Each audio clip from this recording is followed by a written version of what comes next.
How about that? 27-20 Kansas City yesterday over the Minnesota Vikings. We now welcome on and say hi to Kendall Gammon, of course, former player, our Chiefs analyst, joining us on KCMO.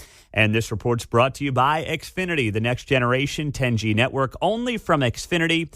The future starts now. And Kendall, I wrote it down on Friday. You had the Chiefs winning 27-17, so pretty darn close there, my friend. Well done. Yeah, absolutely. I wish it hadn't been as close as it was, but it was a hostile environment. They went up and they played, not their A-plus game certainly, but well enough to win. And as we mentioned on Friday, that was a game that really meant more to Minnesota because of where they were 1-3 in the standings. So, anytime, as we said the week before, anytime you come away with a win, it's a big deal. I mean, this team is 4-1, and you're right to point out they didn't play their best yesterday, but I mean, it feels like they haven't played their best at all this season, yet they're sitting there at 4-1 in first place. And if someone would have told you that before the season, hey, they're not going to play great the first 5 weeks, but they'll be 4-1, we all would have taken that, right?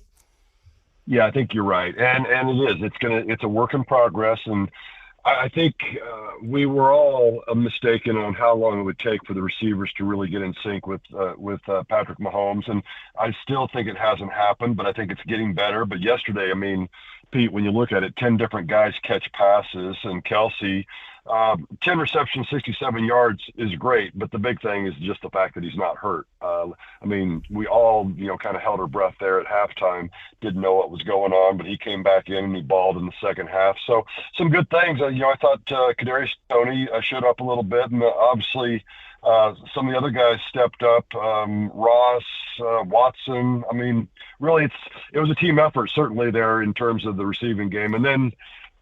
Defense, what can you say? I mean, I just think the defense is continuing to get better. Yeah, I agree. Let's stick with the wide receivers. I mean, you mentioned there a couple of catches finally for Justin Ross. Also had a couple of drops, though. I mean, what if you were to put money on it right now, Kendall, of this group after Kelsey, who's going to be that number two, that 1B to Kelsey? I mean, who would you put the money on right now?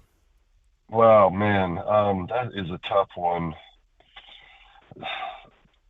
I think Kadarius, if he stays healthy, but I think Justin Watson also, I mean, his yards per catch, I think, is way up there. And I know a lot of people thought, move him out for somebody else and let these young guys come in, but you can't argue with what he's doing right now. So I don't know. It's a wide open race.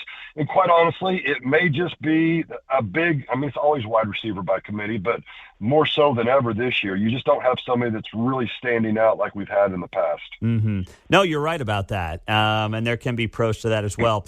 Now, Isaiah Pacheco, I mean, after the big week against the Jets, he continues to be the guy in the backfield. And you're just seeing that growth. It feels like that confidence every single week from him. Instead of having this kind of running back by committee, I mean, is this really now Pacheco as RB1 and then everybody else is kind of falling in behind him, or do you see this balancing back out throughout the season?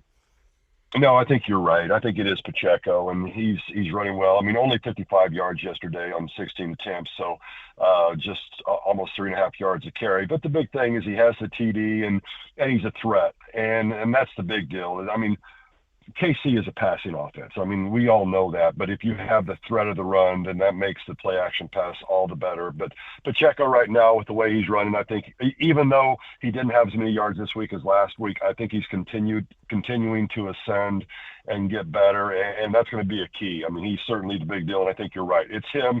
Then other guys come in to spell him at times. The defense, they're still looking pretty darn good. What's been the biggest surprise for you, Kendall, and how this defense is played? What part of it? You know what? I think the fact, Pete, that we're getting pressure, just bringing 4 up front and not having to blitz. We are blitzing at times in specific times, and a nice job by Steve Spagnuolo, the defensive coordinator. But for the most part, we're getting pressure with just 4. And when you do that, and you can drop back 7 and pass defense in that secondary, I think that's a huge deal. So. I mean, Karlaftis making a good job. You saw Chanel, who I know is a linebacker, but still got a sack yesterday. And, of course, Chris Jones is just playing. I got to give him credit because, I mean, what happened at the beginning of the year was just not a great look for everything. And you could easily kind of hang your head, even though you know you're playing for money, and be a little bit irritated about things. But I mean, I saw one time yesterday where he didn't get the sack, but he got knocked down and he got back up and he almost got the sack before Cousins released it. But I mean, his effort and what he's doing, I think, is tremendous. And again, you have to have two people really responsible for him, which is making it easier for other guys to have a chance and do some good things as well. So the Chiefs getting 3 sacks yesterday, I thought that was fabulous. Yeah. Kendall, what about this week now? It's a short week. You've got Denver on Thursday night here at Arrowhead Stadium. What is that like on the short week today? You know, what does it look like when you get ready for a quick turnaround like this? Well, basically, you don't get your day off, obviously, because it's Thursday, and they're in today. They'll be in today, and they won't watch yesterday's game because you've got to prepare, and you really won't have any full-speed practices. I mean, with pads on, you'll just get through things, the game plan. Big Red talked about it a little bit after the game, I think, in terms of, you know what, you did something. The coaches did some things last week prepping for this, so you try to have everything ready to go. So when the guys come in today, you can get the game plan installed, and then you have a couple days. The big thing is the fact that the game's here, so you don't waste one day traveling, which is what Denver has to deal with. And I know it's only an hour and 15-minute flight, but it still does make a difference. And it's the last thing that Denver needs is Thursday, the world champions, and you're on the road. But it is what it is. And, you know, everybody's dangerous. You got to take them serious, but, you know, we'll talk about it more, but this is a game that the Chiefs should really sink their teeth into. Yeah, there's no doubt about that. And do the players, I mean, I know you don't like playing these quick turn games, I got to imagine, but you kind of get the mini bye after it. Does that offset the tough part of playing 4 days after you just got off the field? Absolutely. It's huge because after the game, and of course it's a Thursday night game, so you'll come in mid-morning on Friday and flush the system out a little bit with a little bit of run, a little bit of lift, and more than likely, I think Big Red almost always, you know, gives them, you know, the Saturday and Sunday off, and then they have their normal Monday off, I think, but they'll probably come in and do a little bit. But it is huge. It's huge when you win. It sucks when you lose. So you want to make sure, because then you have 10 days to think about it if you lose. But, yeah.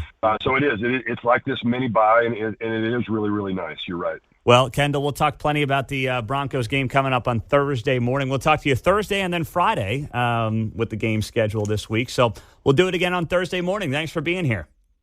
Okay, you bet. Take care. All right. That is Kendall Gammon. Always good to have him on KCMO Talk Radio.